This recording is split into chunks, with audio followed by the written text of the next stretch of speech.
gentlemen, my name is Bob Brown. I'm with the Hong Kong Canada Business Association, and I've been involved in things Hong Kong for the past 20-some years. And it's my pleasure and honor to moderate the panel today for our Hong Kong family. HKCBA, the Hong Kong Canada Business Association, is a proud member of what we call the Hong Kong family in Canada. And that's the Hong Kong Economic and Trade Office, the Hong Kong Trade Development Council, Invest Hong Kong, Hong Kong Tourism Board, HKCBA, and Cathay Pacific Airways. We're delighted to have this opportunity to have this workshop within the 75th annual conference of IE Canada. This is the third year we've been able to do this, and we really welcome and we thank Mary and all the people at IE Canada for this opportunity. Our Hong Kong family has a special, close and growing relationship with IE Canada. And if you were made aware of the events of yesterday, you will know that we received one of the Hong Kong Trade Development Council and Hong Kong Canada Business Association received one of the special recognitions as a long-term member. So, turning to today's workshop, I think you all know quite a bit about China. It's experiencing unprecedented economic growth. It's become both a competitive manufacturing base and a lucrative market for businesses from all around the world. It's a country of incredible challenges and incredible opportunities. And really our purpose here today is to talk to you a bit about the challenges and the opportunities, and to carry on our, what we call the Canada, Hong Kong, China momentum, and stressing that we think it's our role in life to say that your smart link to China is through Hong Kong. So the theme of today's workshop is Hong Kong, your gateway to China. And it's organized to help you provide a smart link solution in charting your China business strategy. And it's been said in the last little while by many people that in today's intensely competitive and fast-changing marketplace, any Canadian business that does not have a China strategy does so at its own peril. So we hope that what we say today and we do today will help you with that. Our first speaker is Nathaniel So, who's the Director of Hong Kong Economic and Trade Office in Canada. Nathaniel has just started his fourth year in this Canadian posting. In fact, he likes Canada so much, he arranged that he could stay an extra year because the normal posting was 3 years. Nathaniel motivates us all. And those of you in the Hong Kong family know what I'm talking about. You see them all nodding their heads. He's a great motivator. Other words too, but he's a great motivator. He's traveled extensively across Canada in his 3 years. He'll likely tell you how many times he's been to all the different provinces. And this year he achieved his last, well maybe not his last objective, but he visited the Northwest Territories as well. So, Nathaniel, please, the floor is yours. Thank you, Bob. First of all, I'd like to congratulate the IE Canada for the 75th conference that you have today. The topic that I'm going to talk about, before I never thought about talking about this topic, but last year, when I went back to Hong Kong, I went to China, and I was surprised that there are so many things that I don't know about my neighbor, which is the Pearl River Delta. And I asked one of my friends to take me around the Pearl River Delta to observe the development for the past 10 years, because it has been 10 years I haven't been touring around the Pearl River Delta. And he booked a car for me. We drove along the highway from Hong Kong to Guangzhou. The highway took about 2.5 hours. We are driving at the speed of 100 kilometers per hour. Along these 2 hours on the car, what I can see on both sides of the highways are factories, all factories. So imagine if you are driving 2 hours and on both sides of the highway it's all clusters of factories. How dynamic this part of the world is.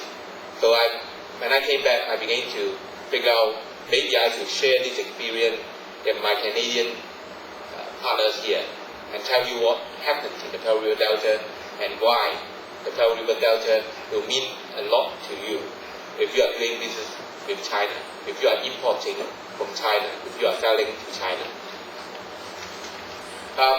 Today's topic is on outsourcing, so I'll talk a little bit more on how this Pearl River Delta relates to you if you are thinking about outsourcing some of your manufacturing to China. When we talk about outsourcing, we really have to talk about 3 things. The first one is that you have to find a reliable source, so that when you order something, they will arrive at the right time, at the right quality. You also want a competitive price, and for this one, I think everybody knows that nowadays China is very competitive in terms of pricing. The third is, of course, you don't want your goods to arrive and then you think that this is not of the right quality that you demand. So, how can you assure that you can achieve these 3 objectives of reliability, quality, and competitive pricing? There are 5 reasons that Hong Kong may be able to help you in this aspect. The first one is that we have been doing business with China for so many years now. Since 1978, when China opened to the outside world, Hong Kong is the first to enter in this market. And we are the biggest investor in China for so many years. We still maintain the highest investment in China up to the present day. So we have gathered a lot of experience in working with China. And this experience can be shared with people here. We have been able to help a lot of companies to source products through Hong Kong, products from the mainland China, and indeed we handle a lot of those goods manufactured in the southern part of China. Just to tell you what happens in the southern part of China, just across the border, Hong Kong owns about 70,000 factories, and we are employing 11 million workers across the border. 11 million workers, put it into the perspective of Canada, it's actually your working population here. So this is how we might be able to help you. Through Hong Kong, you can have a lot of access to the information in China because we have free flow of information. Anything that happens in China, good or bad, you can hear it in Hong Kong. And we have the supporting infrastructure to help you to ship your product here, trade financing facilities in Hong Kong, and all sorts of trade-related services are available in Hong Kong. Hong Kong is actually the 11th largest trading economy in the world. Canada is the 9th, so we are not that far away from Canada, but the size of Hong Kong is much, much smaller than Canada. The good thing about Hong Kong is that most of the companies in Hong Kong are trade-related, and indeed, a lot of foreign companies set up their sourcing centers in Hong Kong. We estimated that of all these 3,200 foreign companies in Hong Kong, half of them are trade-related companies. We are the window to sourcing in China. If you can, we handle about 20% of the trade of mainland China. And if we talk about the Pearl River Delta alone, Hong Kong actually handle about 80% of the trade of the Pearl River Delta. Now I'd like to show this picture of a satellite picture of the world. And if we look at China, I think from common sense will tell you that the brightest spot in China will be the spot where most of the economic activity are happening. Now if you look at this picture, guess where is the brightest spot? It's definitely not the one that people often think about. It's Hong Kong and the Pearl River Delta. And the Pearl River Delta is the most dynamic region. The Pearl River Delta, the the GDP, per capita GDP in the Pearl River Delta is the highest in mainland China. And if we include Hong Kong, of course, it's still even higher than the rest of China.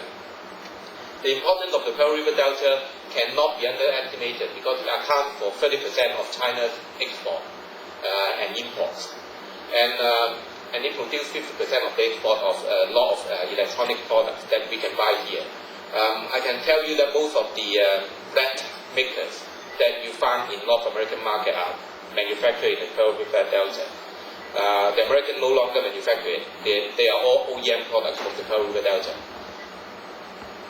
DVDs are also from the Pearl River Delta. So whatever and even the electrical lightings that you buy from China here are manufactured in the Pearl River Delta. So are the furniture that you're buying here. We are closely linked to the Pearl River Delta. Hong Kong provides the kind of capital, the financial services, management of the logistics for the Pearl River Delta, and we also help in transferring technology into the Pearl River Delta by bringing foreign technologies, commercializing it, and then helping the factories in that part of the region to modernize itself. And Hong Kong is an electoral hub to do business in that part of the world because within 5 hours flight, you will have access to half of the world's population from Hong Kong. Imagine 5 hours is actually from Toronto to Vancouver. But from Toronto to Vancouver, this 5-hour flight, from Toronto, how many of the world population you are covering? But from Hong Kong, we are covering half. What we provide is for the logistics and transportation. We operate the most sophisticated container port and airport in the world.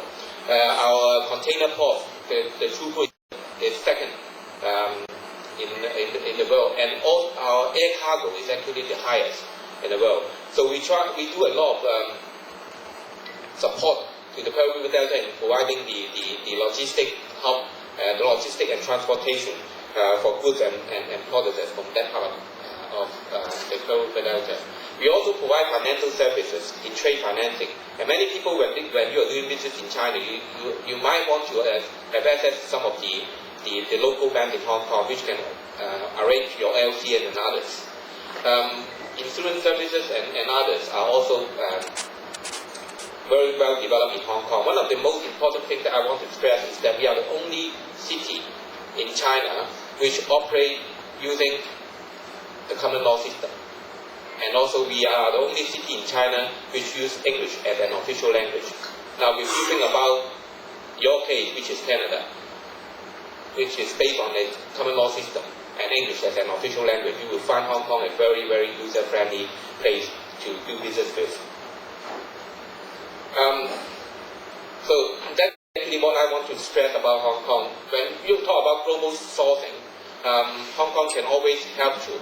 A lot of companies have actually set up their global sourcing center in Hong Kong, and they have been very successful using Hong Kong as a base to source products from the mainland. I'd like to stress one other thing about Hong Kong, which is very dear to the heart of Canadians. Because throughout the years, we have a lot of immigrants from Hong Kong. We estimated about 1 million immigrants from Hong Kong to Canada. And about 250,000 of them are now living in Hong Kong. So there are about 250,000 Canadian passport holders in Hong Kong. Together with those which are present in Canada, this creates a very strong social linkage between Hong Kong and Canada. This can always help companies who want to do business with China through Hong Kong. Our investment in Canada is also very substantive. Hong Kong invested about 5.6 billion Canadian dollar in Canada, and Canada also invested quite substantially in Hong Kong, 3.8 billion Canadian dollar in Hong Kong.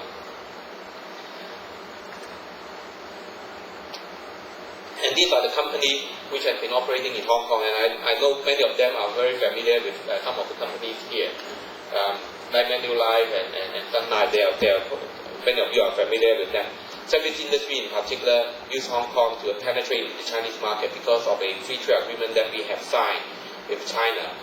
Under this free trade agreement, any products that are manufactured in Hong Kong, satisfying the rule of origin, can be exported into the mainland. I still use the word exported into the mainland because Hong Kong is treated as a separate custom entity in mainland Chinese eye. So our products are export to China, and products from China are import to Hong Kong. So we, under this free trade agreement, whatever produced in Hong Kong can be exported into the mainland free of tariff. And what this free trade agreement also offers is that service industry in Hong Kong can now have preferential access to the mainland market. And a lot of banks actually use Hong Kong as use this free trade agreement to help them to penetrate into the mainland Chinese financial market. These are the Canadian companies which are present in Hong Kong for the moment. I think this list is not comprehensive because there are many Canadian companies that we might not be able to capture their names. A lot of companies are actually operated by Hong Kong people, and we can't identify whether they are Hong Kong-owned company or Canadian-owned company these days because of the social linkages that I talk about. Finally, I'd like to talk about a report by the Asian Pacific Foundation. They actually surveyed a number of firms, and these firms ascertain that Hong Kong is still the best place for doing business in China, and this is a very important trading and investment platform for Canadian companies. Today we are here to help you. If you are thinking about doing business in China, actually there are a number of organizations that can help you. Our office is called the Hong Kong Economic and Trade Office, which is very much like a trade commissioner in the sense of an embassy. Because we are not a country, we belong to China, but we operate very separately. We set up a Hong Kong Economic and Trade Office to offer advices and offer services to companies who want to trade with Hong Kong and do business in Hong Kong. This is where the Hong Kong Economic and Trade Office. Under our Economic and Trade Office, we have an Invest Hong Kong, which is a department in Hong Kong situated, set up to help companies who want to set up operations in Hong Kong and using Hong Kong as a base to do business with China. The Hong Kong Trade Development Council, of which Andrew Yoi, another speaker, will be talking about his service later, is actually a statutory organization set up by the government to help companies to promote bilateral trade between Canada and Hong Kong. And Andrew will be talking about a number of services that the Hong Kong Trade Development Council will be offering. So without further ado, I will stop here. I will be very glad to answer any questions.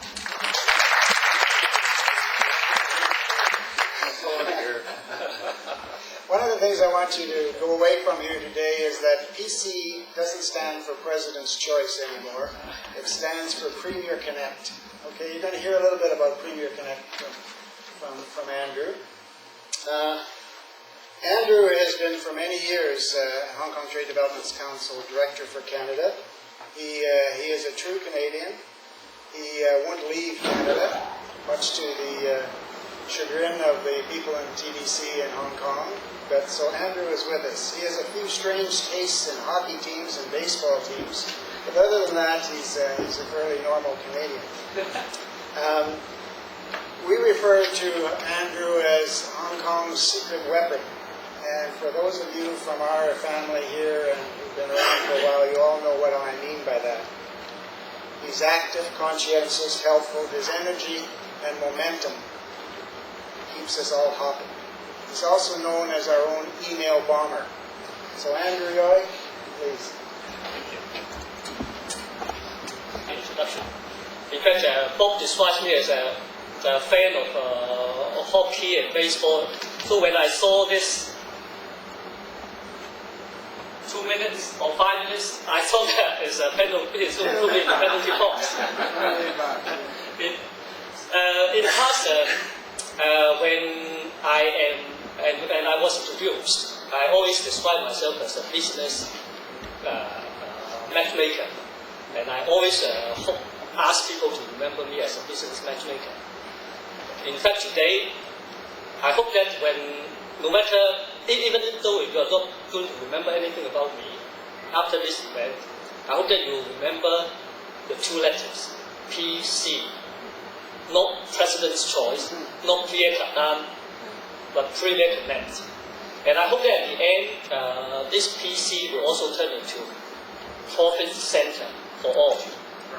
And if you follow me in the next 10 minutes, you may be able to get a price between $100 to $300.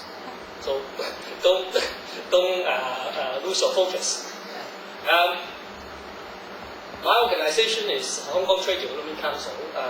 Basarin has already introduced that we are Hong Kong semi-government organization. Our major mandate is to promote Hong Kong's international trade.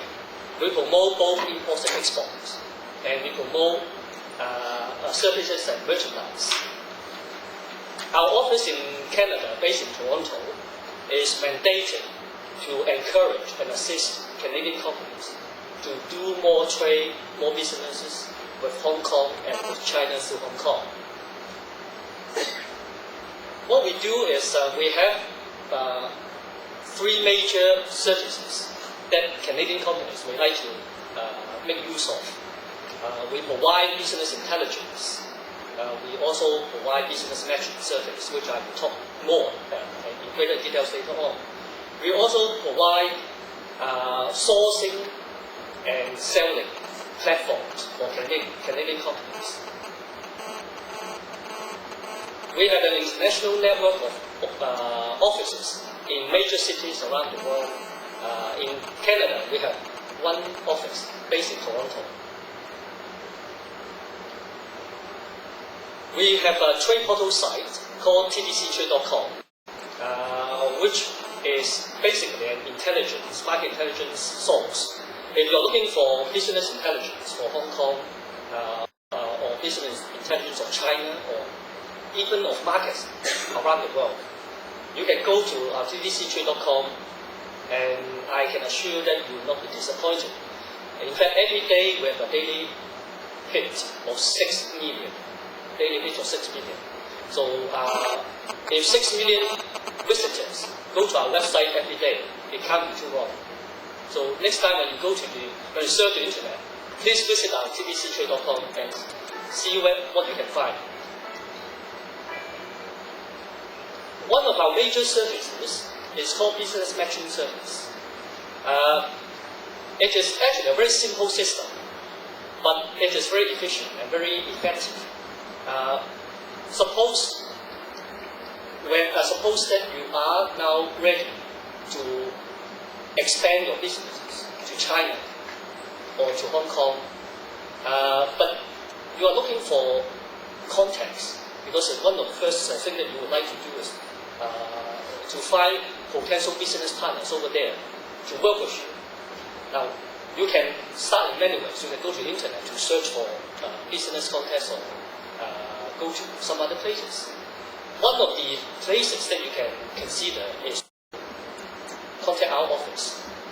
Under this business matching service, what we do is that once we hear what you are interested in selling or buying, or other business interests, except investment, because investment, we have Invest Hong Kong, Shirley Wong, production. Once you let us know what your business interests are, we may be able to shortlist to find qualified companies for you to contact. Now, what does it mean? It means that it saves you a lot of time, a lot of resources to look for potential partners in Hong Kong. We have two levels of services. One is basic services, which is free of charge, complimentary. Once you let us know what you want to sell or what you want to buy, from our data bank, we have 100,000 Hong Kong companies in our data bank. From that data bank, you can easily find potential business contacts in Hong Kong for you.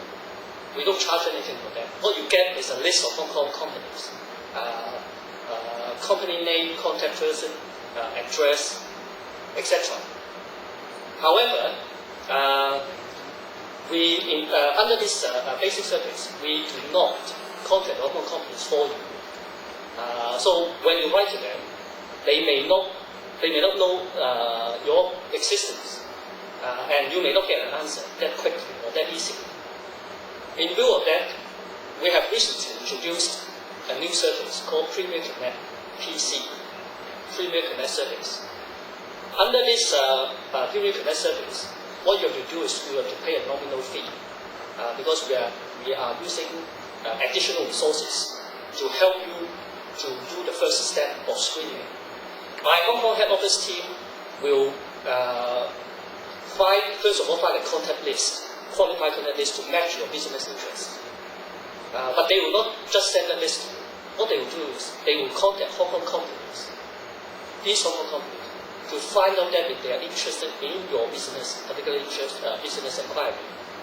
Only for those Hong Kong companies which indicate interest or indicate interest in receiving, in communicating, then we will send those Hong Kong companies contacts to you.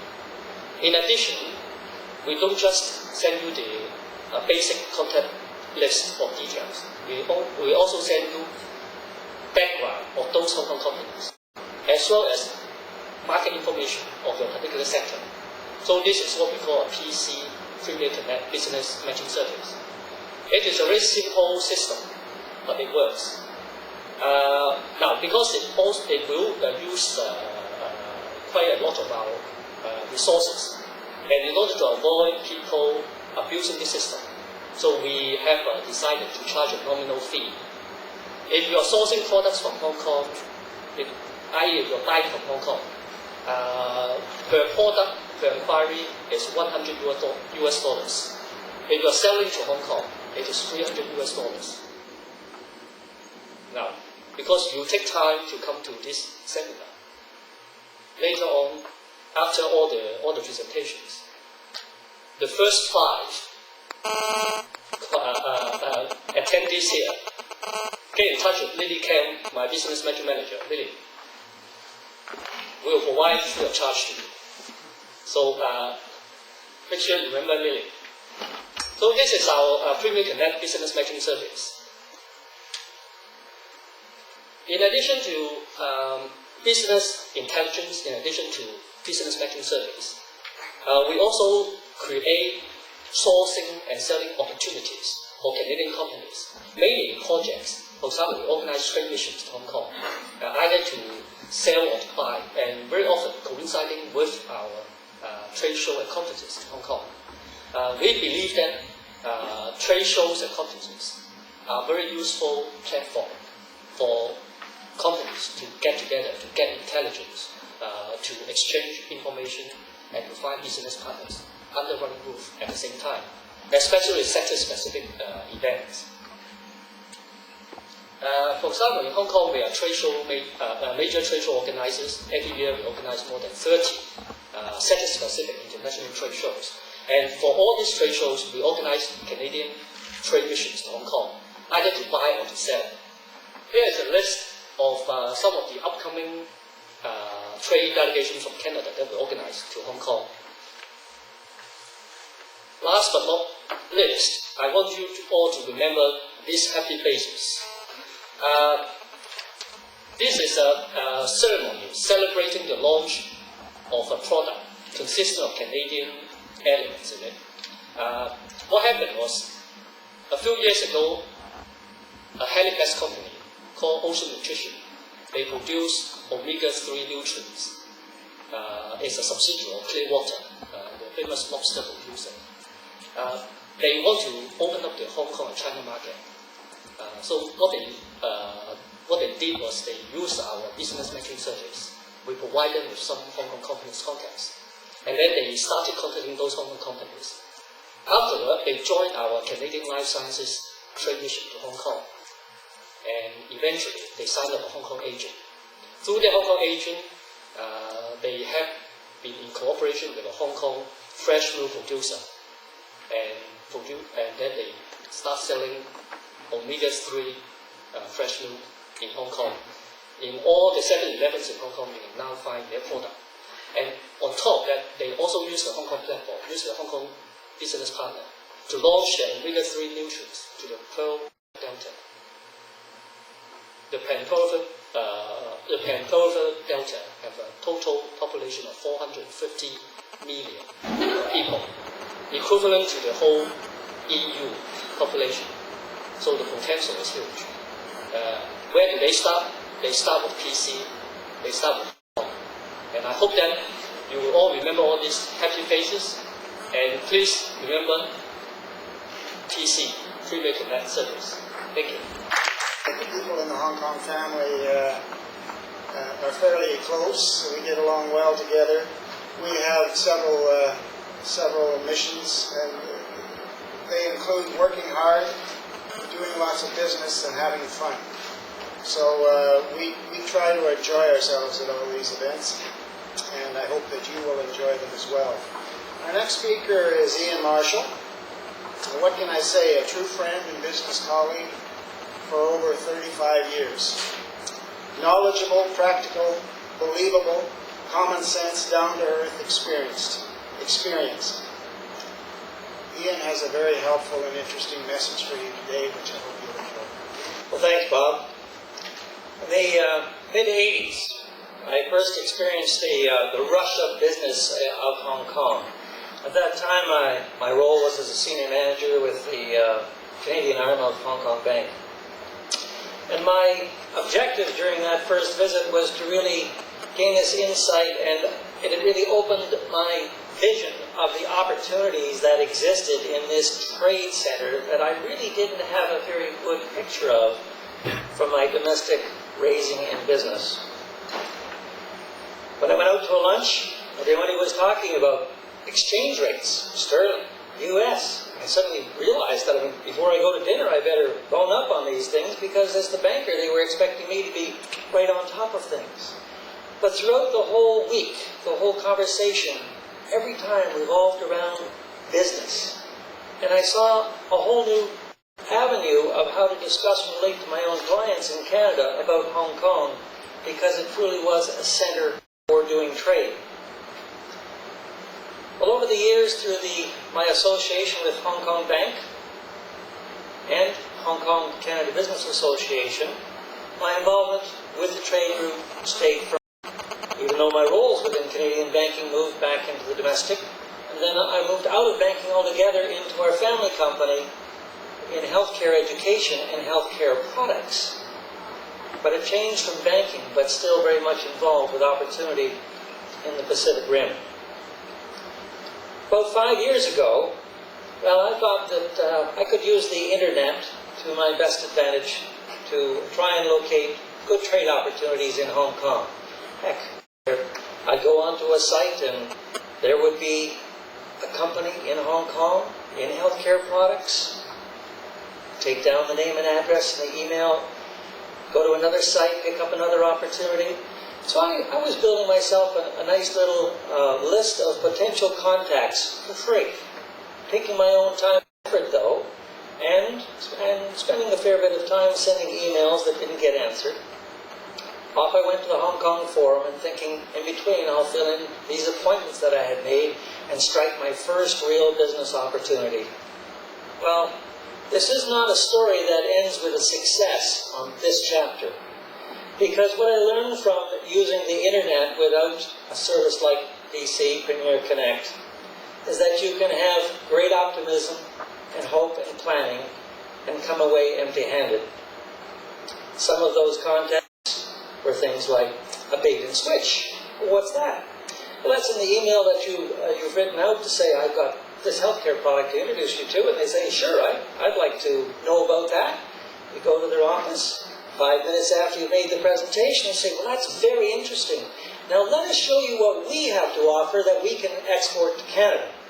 And they have no interest, really, in importing your product. They're not bona fide. Next thing that occurred was to go to a facility down an alleyway and look at the building and say, well, that doesn't really fit the perspective of what I was looking at and having sales that they do and the size of the company. I wouldn't even go in the doorway. Well, that was another one written off the list. A third one, well, I happened to go for the right appointment, and the gentleman was supposed to be there, but no, I was delegated down the ladder to someone else once they realized that I was truly just a small businessman trying to do small business and with a small business person. I wasn't a big opportunity. Another lack of bona fide situation. I became quite frustrated, as you might appear. Go to all that effort, I came back to the hotel and spoke to Bob, and he said, well, why don't you go tomorrow and see the TDC offices anyway and see what they can do? So off I went, and I met with an officer, very, very helpful, said out to me, well, you know, here's what went wrong, here's how we could have helped, but you're getting on a plane tomorrow, and we could have done all of this before you left for Hong Kong. We could have set those appointments with bona fide individuals. We could have checked out who it was you were going to see and made sure that they were a match for you. These were the days before making a match was really formalized and Premier Connect came to existence. So that's not the route to go. The internet by yourself is fraught with lost opportunity and time and cost when you're taking repairing your hotel and your time of doing other things. Well, a couple of years ago, though, the story in my next chapter began to become very, very positive in my association with TDC, because one of the TDC officers approached our school, myself, and said, you know, we have an interested school in Hong Kong that's looking in Australia, in the United States, and Canada to find a partner teaching nutritional counseling. And we'd like to introduce them to you because we know of your school and we know you. Well, out of that, 18 months later, when I went to Hong Kong last year, was a wonderful new alliance to start exporting our intellectual property from our school in Ottawa, Ontario. And it is now, this month, being taught in Hong Kong. We have 12 students registered taking our nutritional counseling program with Hong Kong Cambridge College. Does this represent Hong Kong to us? Absolutely not, because they're the gateway for us into China in next year. Already that school has taken the initiative to go off to find new avenues for taking our intellectual property through their arm into China. But that's not the story of trade today, because the real success of last year came when we said we have healthcare products that we want to introduce into the Hong Kong market. And so we contacted the TDC, this time doing it right. And they were very helpful in identifying, first of all, we had to do a little paperwork to get some profile of who we were looking for and who we were, because the matching process is just a bit of guess. They want to really identify for you the customer that's suitable for you and your style of business. Well, it wasn't long before we began to get a free flow of information and clients being identified for us, and we decided on meeting two companies. Well, we arrived in Hong Kong, my business colleague at that time, Paul Banks, and myself, and we arrived at the TDC Pavilion, and it was totally organized, I will say that, because all we had to do was go to a reception, and in room number 1 were our first clients waiting to meet us. And remember, they'd already been bona fide, they'd already been checked. They knew who we were, and we knew who they were. And so a lot of the general introductions didn't need to take place other than establish that moment of bond and begin to make your presentation. They were informed people who know their customers, they knew the products, and they knew what they wanted. In the first particular presentation that we made, when I say they know their customers and they know what they wanted, we were presenting at that time nutritional botanicals. Now, we had about 30 pounds worth of the different samples that we brought with us from South Africa and California through our contacts that we put together, as well as our own products from Canada. And what we found is that, well, you know what? By the time we bring this in from South Africa and we put it on our shelves, this packaging doesn't cut it. Your premier product coming to Hong Kong with a premier price, it has to look like that. Wow, we were a little bit taken back because, we'd spent all of our time and effort making a quality product and packaging that was suitable for North America, but not thinking about the other side of things. How do we make it premier acceptable off the shelf? He was not concerned about the quality, but the packaging wasn't right. And we learned right from that. But he did have an interest in some of our other things, but he came along and said, bring this to me repackaged next year, and we'll have a deal. The next appointment was 30 minutes later. That particular couple came in, we sat down, we went through the same product line. They didn't talk about the packaging. I said, well, what do you think about the packaging? And I said, well, our interests actually aren't necessarily the botanicals you're talking about. We looked at your website, and we saw that you had a Canadian-made shampoo and conditioner. Now, if you think that we really believed we were going to go to Hong Kong and sell shampoo and conditioner as our product, well, you were as surprised as we were. Because that's where the interest went. The packaging was right, it had the maple leaf on it, and it was a quality, environmentally friendly product, herbal-based. Exactly what they were looking for. So in the end, we did have a successful venture. It didn't happen right away. The SME conference and trade show that goes on at the same time gave us another 2 hours to walk around with these clients outside to get to know other, strike some business transaction, do the follow-up. But here we are today with shipment has taken place to Hong Kong on our shampoo. So we have a success story on the educational side and the export of intellectual property. We have a success story on a direct sale of our own product. The third success story came out of that same visit. When we finished up on our appointments, the TDC officer said, well, why don't you go along to these particular streets, because there's a number of people that might not have made it here today that have stores there you could go to see. So we did it. We made cold calls, not thinking we'd get any business out of it. But Hong Kong is about business. And we happened to strike it right, because one of the owners of the franchise store that we went to, well, he knew they didn't have this product in Hong Kong. He says, but our head office in California would be very interested in this. And he put us in touch directly that day with the California office. And the California manufacturer, the two are together, and starting next month, they'll be shipping 1,000 bottles a month of the product to Hong Kong, to the Hong Kong outlet, as a stepping stone for launch into mainland China. So, 3 little successes. And what did it start with? Doing some planning ahead of time through TDC and Premier Connect.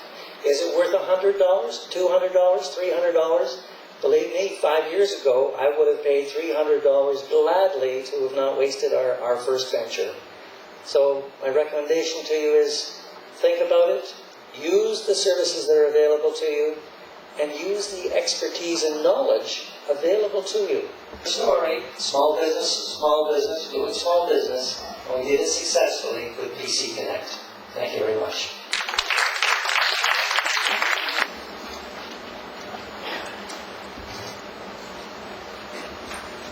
Thank you, Bob. Good afternoon, ladies and gentlemen.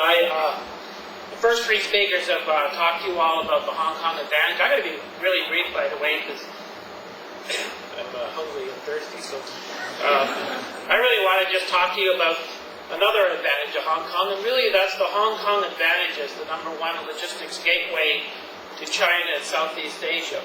And having been to Hong Kong on many occasions and several times a year for probably the last 20 years, Hong Kong just always gets better. But it really boasts of probably the best ocean port in the world. While it's getting challenges in terms of volume from Shanghai and others, it's still the most efficient, reliable ocean port in the world. In fact, Hutchison, that runs a lot of the terminals there, is running ports now even in the United States. It's that Hong Kong advantage. They also have one of the leading international airports in the world. In fact, if you've ever been to Hong Kong, you'll be amazed at just how quickly and smoothly you come in and out of Hong Kong, but also how efficient the goods that you are moving also go quickly, efficiently, and reliably in a cost-effective manner. What you're seeing today, for example, is Hong Kong continues to be that gateway, probably will be that way for a long time. However, trade, of course, has increased in such dramatic amounts. We need other options. And China really has begun over the last 3 to 5 years to follow the lead of Hong Kong. And that's in modernizing its ocean ports and its airports. The top 10 cities in China now have very modern airports that are built for the future. And of course, Shanghai will become the largest probably ocean port in the world as time goes on. But Hong Kong will always have its gateway, its status, because of the heavy business from the Pearl River Delta. In fact, if you've been to Hong Kong and in the harbor, you'll see literally hundreds of ships every day, small vessels, feeder vessels coming down from the Pearl River Delta, smaller ships coming from other parts of Southeast Asia to go into the Hong Kong terminals and the ocean port to be put onto the larger vessels and go around the world. But just to show you that growth, it continues to grow, over the next several years, close to 100 new container berths will be built in China alone. Each one of those new container berths will be able to handle 500,000 TEUs, or 20-foot containers, a year.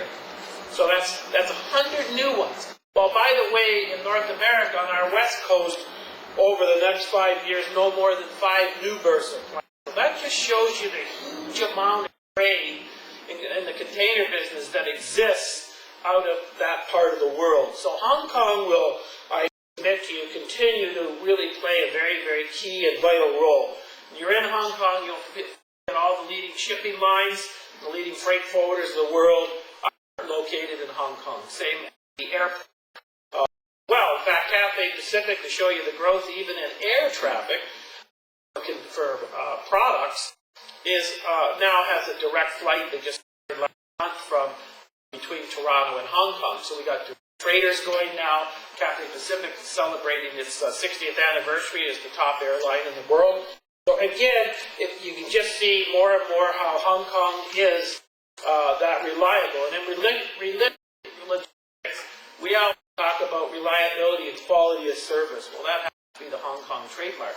For those of you who've been at our annual conference at IE Canada over the past several years, we always had it was 2 years ago, the service never was a problem from Hong Kong. The service was a problem from our ports to here to Toronto, for example. I remember 2 years ago, there were 7 trains waiting to be unloaded in Toronto here. My Halloween costume was stuck in one of them, so I had to go as a fat guy with glasses with my grandchildren at Halloween. We had tremendous problems. This year, we aren't experiencing that. We're actually having a kind of a dull year in terms of our conference. If you notice, everybody's not moaning and groaning about the pathetic service of the railways and shipping lines and everybody else. And that's because I think our companies, our big importers and exporters are looking at more and more, not putting all their eggs in one basket. Our railways have done a good job in modernizing and establishing better services. In fact, they told us at the Canada Maritime Conference, Canada-Asia Maritime Conference 2 weeks ago in Vancouver, they told us, the railways, both of them, that they have enough capacity, we have enough capacity in Canada for the next 3 years, that they're handling the growth. And at this conference, I haven't heard anybody complain. So things must be moving very well. But it's funny because nobody ever complains about Hong Kong and the service that comes out of there. It was more, and that's because, you see, Hong Kong spent its money years ago, began to spend literally billions of dollars building this terrific infrastructure that they have. So if you ever get to Hong Kong, you got to tour the port, you got to tour the airport. It's just literally blows your mind when you see the capacity they have today and for the future. So they've never had the problems that we experience here at home, because we plain and simply have a pathetic infrastructure, because our provincial and federal governments for the past 25 years have taken our money and our gas taxes and tire taxes and everything else and spent it on themselves or something else, because we didn't improve our infrastructure. So while we're at home scrambling to catch up, here you see Hong Kong's already there, and China is building for the future, building for their Olympic Games and in their airports. It's just amazing when you go in and see all these big things in their airport that are sitting there empty because they'll be ready for 2008. And yet Hong Kong continues. Everybody, I remember a few years ago, people saying, Andrew and Bethania, well, Hong Kong will be lost because Shanghai and those other ports in China, they're going to take that. Well, the reality is there's so much business that we need Hong Kong. And Hong Kong will survive, will continue to grow, continue to provide the best service in the world to us here in North America. So that's a very, very good thing for us, and we want that to happen, because as any of our good importers and exporters will tell you, you have to have those options. So people always see Hong Kong as an option, and they see no reason why they have to make changes. They may, for example, move goods out of both places, such as Shanghai and direct to North America, and as well as Hong Kong. So they'll put their, and that's because they can get different routings. You'll see, the Suez Canal, for example, they're sending goods. There's some ships going out of Hong Kong, half empty, picking up container traffic in India, for example, and going through the Suez Canal coming to Halifax. There's ships that are using the Panama Canal going up to the east coast of the United States. And so Hong Kong, again, will continue to play that important role. And Hong Kong is very important, by the way, the rest of Southeast Asia as well. Other countries in that part of the world depend on the good facilities and infrastructure that Hong Kong has so that they can keep their goods moving. So I'm very proud to say I'm very proud of Hong Kong. I love the city. Of course, I love the racetrack there as well as the food. You can tell I like the food. But again, I really hope that if you have an opportunity, that when you do visit Hong Kong, just go to see and have a tour at their port, their ocean port and their airport, because it's mind-boggling when you see that literally there's as many ships there in a day as Vancouver would probably see in a year. It's that huge, you know. I'm probably exaggerating a bit, but it's remarkable. It's literally, and as I said, when you can see that they're building 100 new container berths that'll hold 500,000 TEUs a year each in China, it just shows you the explosion of trade and why Hong Kong will always continue to play its vital role. Thank you. 9 provinces in the southern part of China, together with Hong Kong and Macau, forming an economic bloc. We call it Life as Two, just for easy remembrance. This actually 450 million people is a huge population. It is the EU added together, and it's larger, all the population is larger. It will become a very major market in the southern part of China. Now, what is happening after we form this economic bloc with the southern part of China? Originally, the thinking is that by having this economic bloc, all the activity will grow through a main entity, which is Guangzhou. But after signing this economic bloc, actually, all those provinces goes to Hong Kong directly and talk to us about cooperation. Now, this is one aspect about what Hong Kong will be doing in future for this economic bloc. We will be teaming up with different provinces, and they will be using the services in Hong Kong, trading services, financial services, etc. The other which is happening right now is they are building a lot of roads and railways. And these roads and railways are connecting those hinterland of China to the southern part of China, the ports in the southern part of China. When I was in Chengdu, in the Sichuan province, I actually asked this question: what will be the comparable value to them in terms of transportation? They told me that at the present moment, the goods are transported to Shanghai ports and use the Shanghai port to export those products. In the future, those products will be transported southwards to the ports in the southern part of China. Now, in the southern part of China, of course, there are a lot of ports being built, but the ports in Hong Kong will still maintain our competitiveness in handling a lot of those products that are coming down. So I do agree with Bob that, you know, despite the fact that a lot of other ports are being built in the mainland, the ports in Hong Kong will still continue to play an important role. And indeed, it is rather common for us to answer questions from doomsayers. And my answer is that we often surprise people. A few years later, all those predictions about the fall of Hong Kong, so far we have been disappointing a lot.